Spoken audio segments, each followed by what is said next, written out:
Hi, and welcome to Variant Edition, your first weekly video podcast about comics and comic culture. I'm Mike. And I'm Nick. And we got a great show today.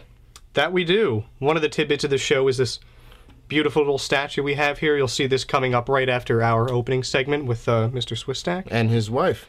Also, you have your basic comic book reviews coming up. I've got a whole Spider-Man heavy week here. Yep, I got Walking Dead number 32, which I've been really looking forward to, and Elephantmen. Lewis has a couple of reviews. Jen's got a great review about the vampire book that she's reading. And yeah, there were a lot of reviews, and they went kind of lengthy, so no interviews this week. And we're not doing the fan mail section this week. Sorry, guys. Next week, we got a little bit tied up on schedules and planning some other things for the future. So, yes. Without further ado, I think we shall go to Mike with the statue review. How are you? This is Mike and Jen, my lovely wife here, for a toy and statue review for Variant Edition this week. We got two nice pieces this week. Beautiful things. Who you got there? Well, I have this Batman black and white. It's designed by Kelly Jones and sculpted by Jonathan Matthews. And there is a run of 4,000 on these. And who do you have? I have this here, the Harley Quinn. That's from the Women of DC universe. They're doing all from Adam Hughes designs. And this is sculpted by a John G. Matthews, or a Jonathan Matthews. That's the thing. Very odd, very strange. Are they the same guy? They may both be, a coincidence, the same guy. I'm not sure. Jonathan Matthews, John G. Matthews would seem to me like they're probably sculpted by the same dude. Who knows? Same damn sandwich. Same damn sandwich. But, back to the Batman. He's nice. Oh, he's wonderful. I mean, the cape, he's kind of mostly covered in cape, so you're not seeing a ton of body. But the drapery, the lay of the cape is just amazing. I mean, especially the back. It's so sharp and detailed where it folds into the arms and over his shoulders. Yep, and it's like really matches the bend of the musculature. The folds match it and continue it down and exaggerate it. Very cool. He's got a super angry scowl. The one hand that's open's got really nice, almost kind of like a, classic Bela Lugosi Dracula finger hand thing going on there. It reminds me of Max Schreck. I love it. Yeah. Mostly, if not all, of the Batman black and whites have been really nicely done. I mean, yes, some I like more than others, but a few of them have just been amazing. This is one of them. He's got a great, not just even the Dracula hand, but the Dracula, It's a dynamic pose. I mean, he's really, creeping...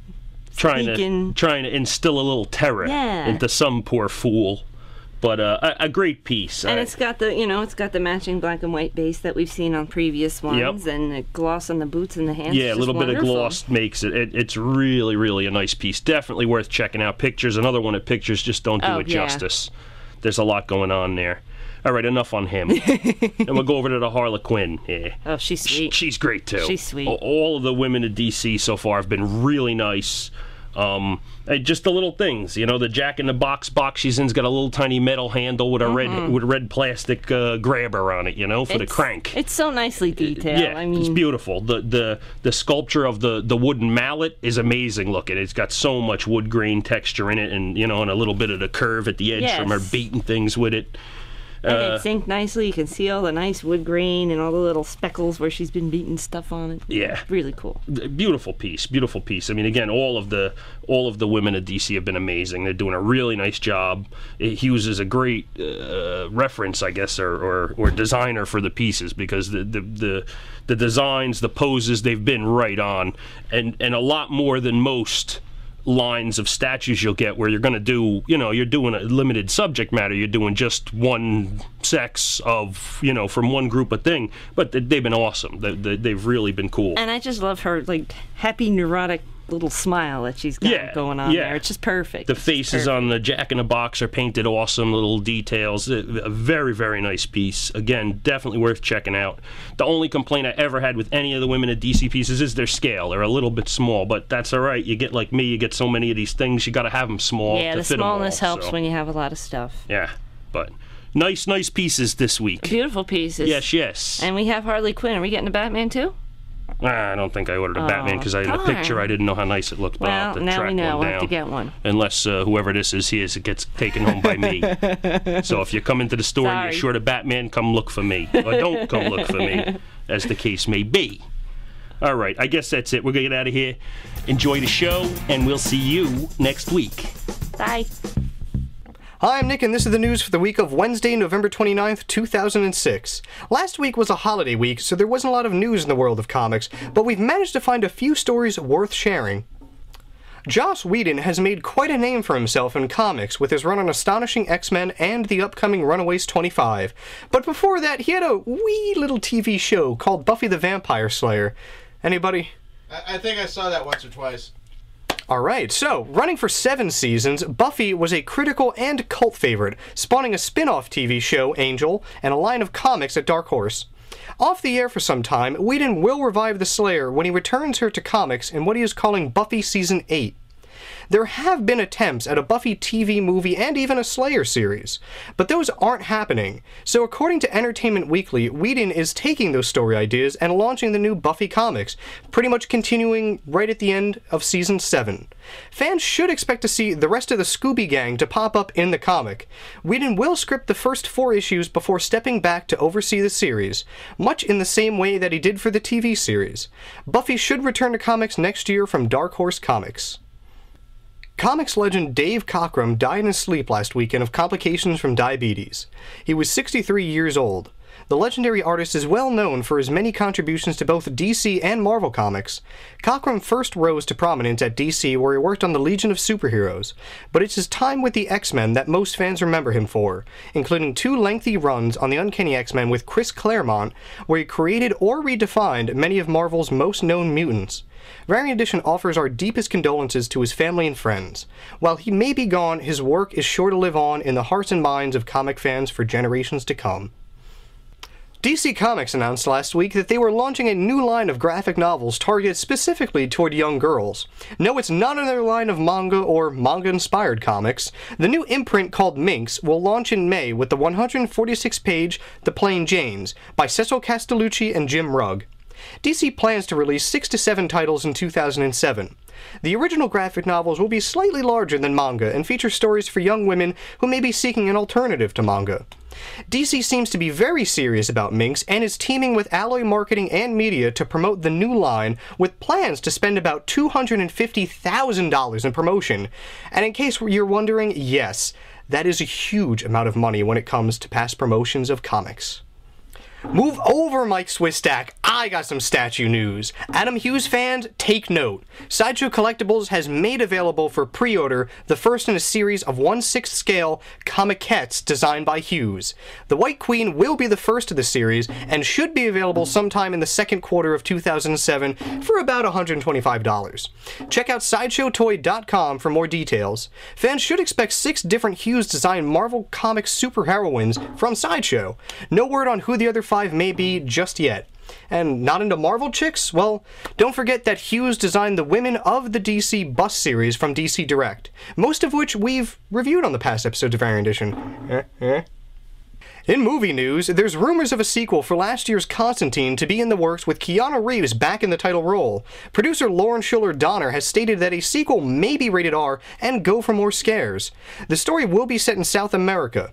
Sony has released 2 new movie posters for Spider-Man 3 and 3 new clips. Check them out at SonyPictures.com. And SuperheroHype.com is reporting that the teaser trailer for Fantastic Four, Rise of the Silver Surfer, could be attached to Aragon and Night at the Museum. Fans may get the first glimpse at the sequel in mid-December. Well, that's it for me this week with the news. I'll see you later on the episode with my reviews. Alright guys, my first review for this week was Onslaught Reborn. Now if you remember, a while back, about almost 10 years ago, Marvel did kind of like a universe revamp thing, but not really, where Onslaught, this being, was born from Magneto and Professor X's subconscious. Where it was like Professor X's like, you know, deepest, darkest, you know, kind of like anger thing combined with Magneto's, and it just formed this being that started, you know, taking out the Marvel Universe, you know, bit by bit. So ultimately, in the end, you had all the major characters like sacrifice themselves, which was Captain America, Iron Man, the Hulk, Fantastic Four, and Thor, and a couple others. But they weren't really killed in that. Franklin Richards, who's revealed to be really a high-powered psychic mutant, created this pocket universe and, you know, transported them there, where they were like kind of reborn, had these new origins, and that was going on for a while. But, you know, Marvel kind of like asked that to the side, and, you know, that's where we have our current status quo of the heroes where they're at right now. So fast forward back to this. This is post House of M. This is taking place.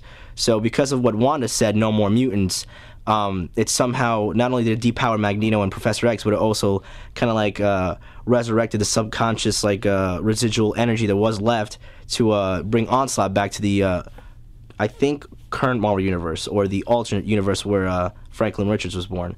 So here you have Onslaught Reborn, kind of takes possession of Johnny and attacks Ben Grimm and Franklin in the Fantastic Four headquarters.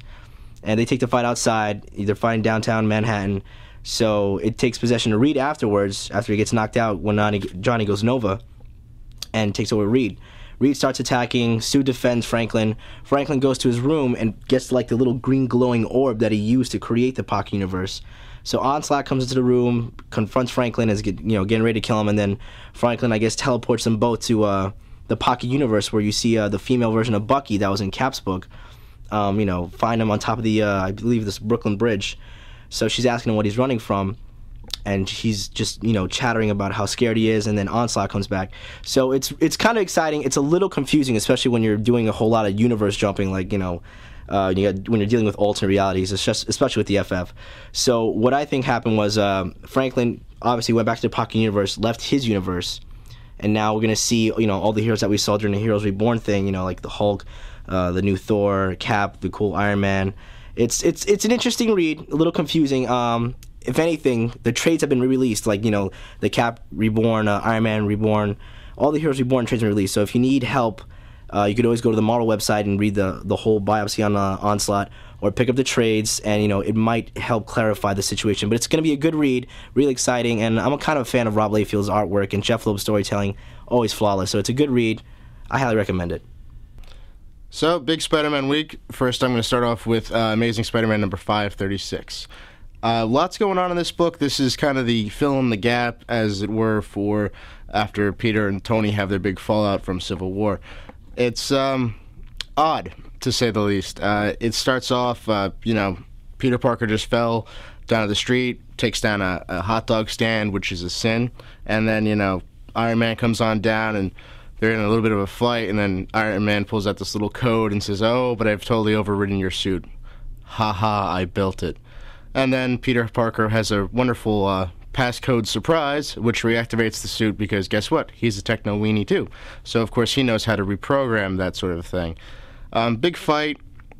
Actually, no big fight there. It's webbing to Iron Man's face. He can't reboot his systems yet. Spider-Man gets away through the sewers. Tony Stark can't follow him, and he's escaped back to high school, which is apparently now like a safe house for him, Aunt May, and Mary Jane. Later on, they ended up at a hotel where it's cheaper to get a room by the hour than it is by the day. But that's the way it works when you're on the run from S.H.I.E.L.D. and everybody else. It's an interesting book. It just kind of fills in the gaps for Civil War as far as Spider-Man goes. And if you're really reading the Civil War and need to know every little detail about what's going on with every single little character, I say pick it up. If you're not a big fan of Spider-Man, don't worry about it. All right, second review for this week, guys, was Daredevil Father. Now, the few of you that kept up with this book, which is not many, probably me and like 5 other people in the world, due to the massive delays, and I mean delay like 3-year gap delay, because I remember going to the WizardCon in like 2003 and picking up the sketch cover to this, and then like just the final issue just came out now. So due to the massive like 3-year gap delay because of Joe's priorities and the coloring, inkers, and whatnot, the final issue finally came out, and I think it was definitely worth the wait, because I remember during the 3rd or 4th issue, solicitations, they were, saying, "Oh, this is going to rock Matt to his origins, and you won't believe, the revelation that happens," and it really does live up to its standards. Quesada's pencils, what can you say? Joe's like the best, and this is why he is at the top of his game, because of this book. So last we left off, after the last delay, the killer was revealed. Not going to say who it is. I think if you read the last one, you know who it is. If not, it's a fairly decent surprise. Killer's revealed, shows up at the offices of Nelson and Murdoch, and has Foggy captured. So Matt shows up in this issue, is trying to convince the killer not to, kill Foggy, and the killer reveals, how Matt had to do with everything that happened to the killer's life, like why the killer's life is so messed up, and why that person's so angry.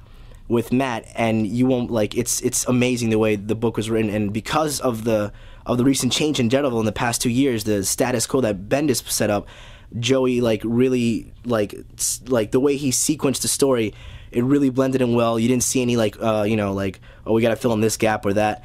The status quo really blended in really well with how it played into the killer wanting to get back at Matt and make him suffer for what the killer went through as a younger person. So, I mean, the artwork is great, coloring's great, the story really lived up to its expectations, and it really did shock and reveal a lot about Matt's origins, not in a big way, but in a big way, but in the way that he became Daredevil. We'll just put it like that. It was really good. I highly recommend this read. If you don't have the issues, wait till the trade comes out. It'll probably be a smarter idea instead of hunting for the back issues. But I highly recommend this. It was a great book, and I'm really pleased with it. Okay, the book is Drain. I had a great pleasure of picking up this book and reading it. It was something I could really sink my teeth in, and I hope you excuse me for that pun. But our hero, our heroine, our main character, so to speak, is a vampire. She's a female. She's very female, matter of fact. She's super sexy, and she's also a samurai. She's over 400 years old, and she's out to exact her pound of flesh from the guy who made her into a vampire in the first place, killed off her family, decimated her whole clan. So, she's a little pissed off about that. That's pretty much what the story is. Goes into, why she feeds off her victims. She's got, that crazy vampire morality you see in some kind of vampire stories where, they'll only feed off the bad people. Hey, she's a vampire. She can do whatever she wants for all I care. She wears little tight leather things and carries a samurai sword. What more do you want?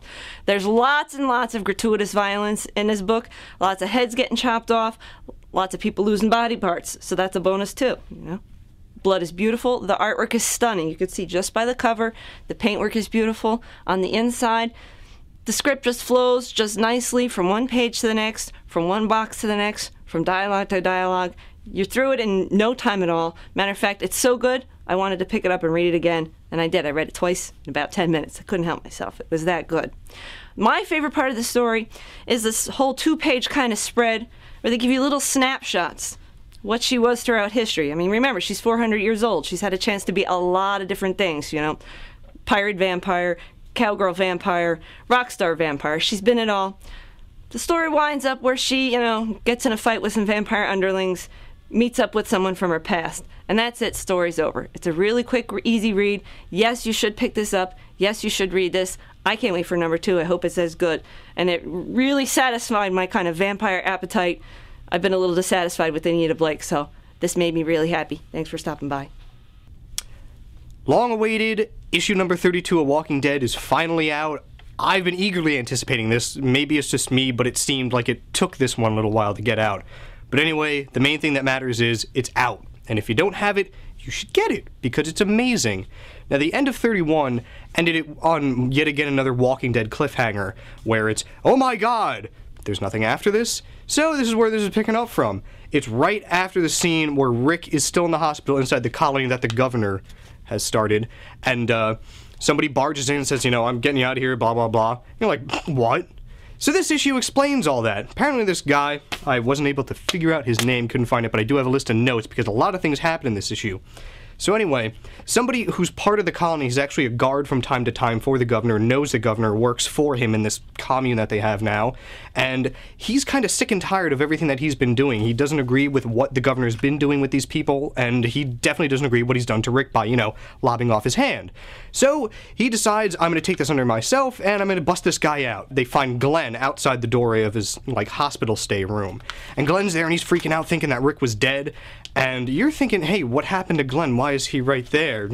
Everything happened with the governor and everything about him telling about the prison. Apparently that didn't happen. The governor never questioned Glenn. He never asked anything about a prisoner, pretty much anything at all. He must have figured it out from, 1, the SWAT suits that they were wearing, and 2, the prison jumpsuits they were wearing under the SWAT suits. From that point, they decide to go on, and they're still trying to figure out how to get out. Meantime, the governor is really pissed at Michonne, and he's just, beating in the garage door of the garage that she's in right now. And he doesn't want to do anything to her because he wants to make sure that what he does is right, and he wants to look at everything from all the angles, because not only did she, change the way that, those zombie fights went and everybody sees how those go in the town, she killed a couple of his guys, so he's really pissed about this. So he's got to make sure that this payback is worth it and done well. So they run into Dr. Stevens, and he, takes a quick second to figure out, what's going on. Realize, say, hey, this is the best thing to do. So they go. Good part about this issue was, in the scene of them leaving the colony, Dr. Stevens is stopped by a woman, not somebody who works for the governor, but just somebody who lives in this colony, asking him, if you can see my son tomorrow, he's not feeling well, complications with, like, fever and whatnot. And the doctor says, I'll schedule you in tomorrow. But he's leaving. It's a it was a nice take on it, because it's one of those things that I never would have thought about. And it was a really touching scene. Even as touching as the rest of the issue, which I don't really want to go into because it leaves on 2 good cliffhangers. And all I gotta say is, issue 2 you waited a while for, but it was worth it. If issue 33 takes even longer, it's even more worth it, because the way that this one ends, everything's going down in 33. So, I'm awaiting it. You should be too. If you don't have 32, go out and get it now. So Friendly Neighborhood Spider-Man number 14, another big crossover book, fills in more gaps as far as to what is going on more specifically with Midtown High. Because now that everybody knows who Peter Parker is actually Spider-Man, all of his villains are coming out of the closet and going, I'm going to kill Peter Parker at his job in front of all these kids, and if Peter Parker's going to quit there, well, I'm going to hold these kids hostage until he shows up. And then I'm going to kill him. And maybe a few kids. That sort of thing is going on in this book. It doesn't really do a lot. It just kind of shows you that Peter still cares about these kids, because he ends up meeting up with Beast. And Beast gives him a little hologram projector so that he can look like somebody else and while he's on the run. But, X-Men are still out of this. We're neutral. We're Switzerland. Don't come bothering us. We're not going to offer you sanctuary, that sort of deal. Of course, now Peter Parker's got a hologram maker, basically. So he has the ability now to take on his alter ego, Ben Reilly, who we know as the Scarlet Spider, only this isn't the Scarlet Spider. This is just going to be Ben Reilly. But it's Peter Parker in disguise, walking around the high school, keeping things safe. And on top of that, you've got a bunch of superheroes who are guarding Midtown High 24/7 to prevent anything like this ever happening from, these kids being taken hostage. It's a great read. It shows you that Peter Parker really does care about his students. He's not going to abandon everybody like that. And I think it's just nice to see that side of Spider-Man. I had the pleasure of reading the issue 0 of Elephantmen, which I have yet to read. It's called Unnatural Selection, and it's the back history to the Elephantmen, and I've just been reading them as they've been coming out. I have no previous history with these characters, why they're Elephantmen, why they're, the way they are in these flashbacks. I have no previous reference to that. This book's given it to me, and luckily for everybody else out there who might be reading Elephantmen now and just like me wasn't able to read this when it came out, it is available now on a new press. It just came in recently, so if you like Elephantmen but you have no idea what's going on, definitely pick this up. Now, Unnatural Selection, I'm told that there's about 3 other books that go into, like, the issue 0s, like the previews before Elephantmen that's out now. This one's more not really on how Hip Flash becomes a detective or any of the other characters become how they are now in, civilian clothes and all that. This is, like, the creation of the Elephantmen. This is showing them being grown in tubes, and they take women and they hook them up and they split them open so that they can pull out, like, a hippopotamus man embryo from her. Really, really messed up stuff. And all the entire time that you're reading this is all just like boxes of sound. Like if you were in these rooms, there's just a speaker constantly blaring this on you 24/7, just saying, Mapo is all that there is. They give you life. God made you weaker than man. Mapo makes you stronger, and all this other stuff. Just making them so brainwashed. They know nothing of the world outside of these cells and these containment centers that they've been in, and it's just really messed up stuff. They send them in as just warriors.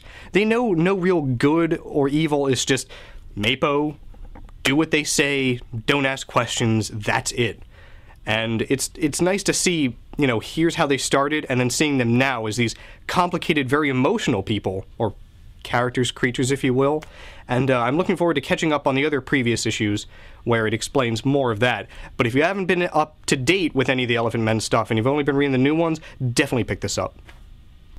So, Sensational Spider-Man number 32. Not a lot of Spider-Man in this book. This is more about Mary Jane, filling in more gaps in Civil War and how exactly Mary Jane is taken to being on the run with her husband and her husband's aunt/mom setup. It's a weird book. It's all about Mary Jane. She's got a dream. She's in Roman Coliseum. that, Swarm's there. That's Nazi Skeleton. He's basically naked but covered with killer bees, huge amounts of killer bees. Really old school Morbius in that splash page. Really, really nice shot. It was just lots of, what I'm getting at is all the villains are in her dreams, and she's basically saying, oh, they're all going to come and get me. She's got to deal with all these villains who are just rooting for her death, and so she turns to the Emperor, and the Emperor ends up being Tony Stark, and his queen happens to be Gwen Stacy, who's talking about meeting Norman Osborn on the bridge later. Weird, sort of a throwback mention. I didn't see why Gwen Stacy had to be there, per se. But, yeah, it was an interesting little Mary Jane dealing with the situation sort of comic book. Not any Spider-Man at all. No Spider-Man. Just Mary Jane dealing with stuff. And she meets up with the Invisible Woman. So Spider-Man, but you get an Invisible Woman who doesn't fight anybody or do anything cool. Just kind of hanging out, talking. And that's just about what this comic book's about. It's all about Mary Jane. So if you like Mary Jane, you can buy this comic. If you don't like Mary Jane, you can burn this comic. Alright guys, last review for this week was issue 3 of Wonder Woman, written by Alan Heinberg, who did Young Avengers for Marvel, and Terry Dodson.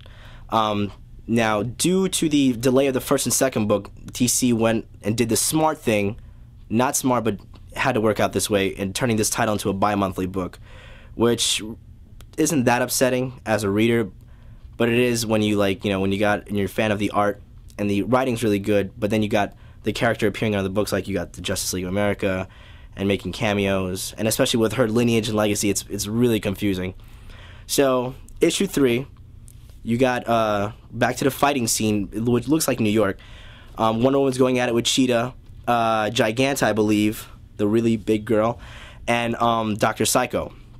So they've orchestrated this attack against Diana, or against the current Wonder Woman in this book, who is Donna Troy, who was formerly Wonder Girl, formerly the Titans, Teen Titans, and it's again confusing.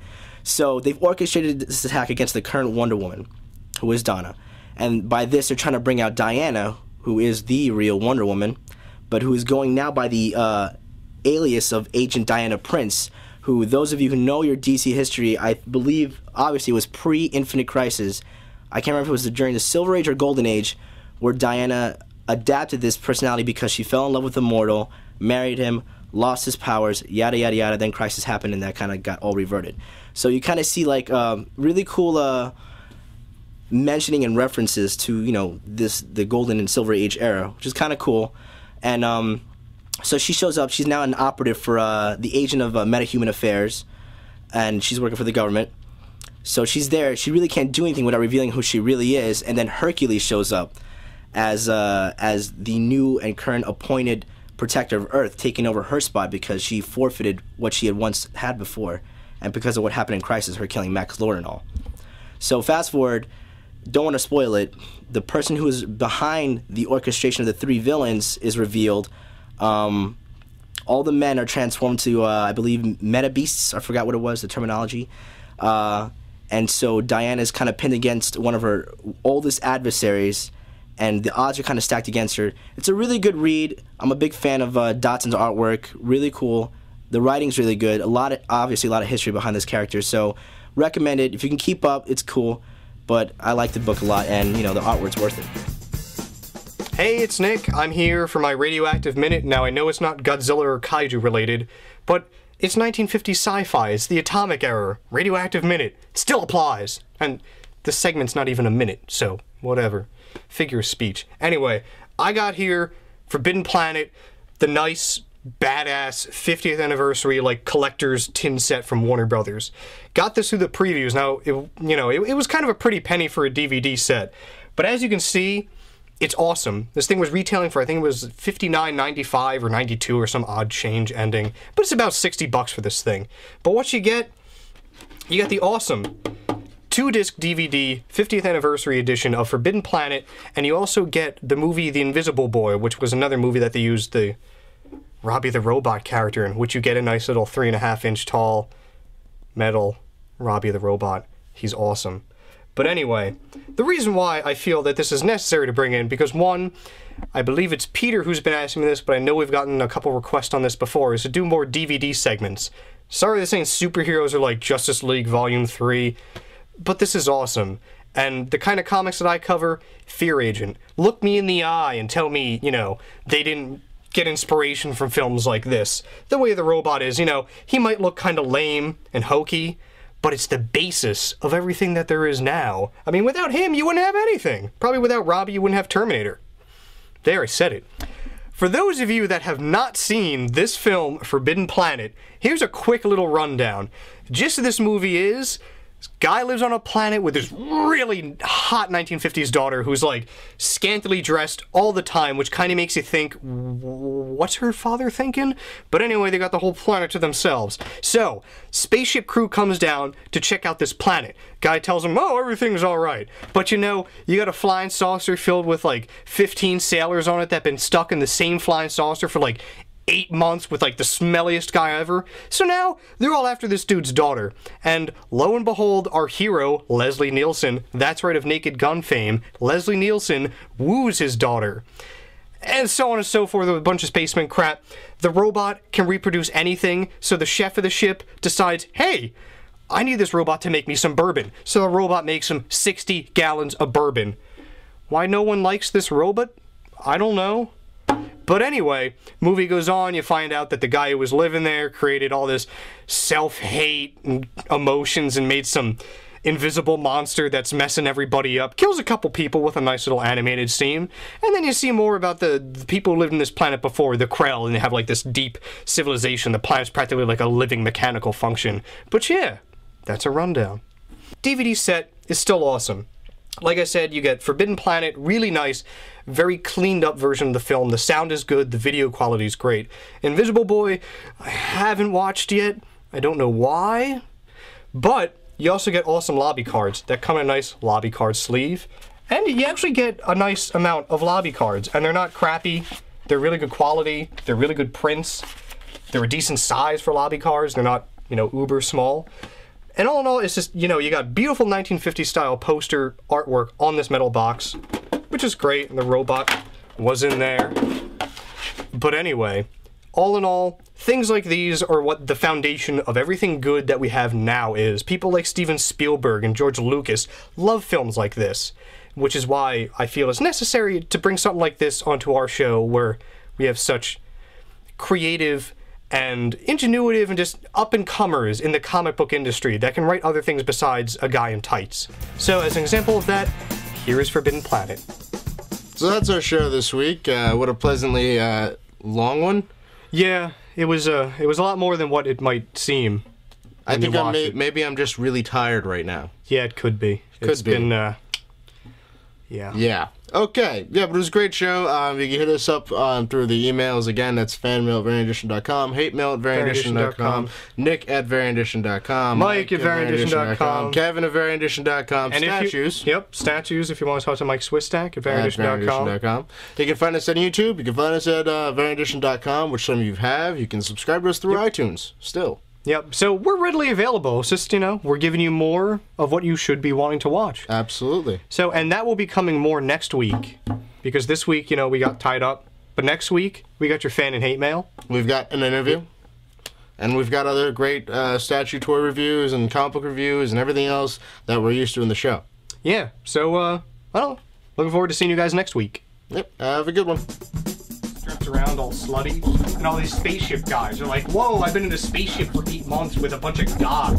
I want to bang this dude's daughter. Yeah, okay, why didn't you do that? Do you want me to do it again? I'll do it again! No, just... Oh, and the...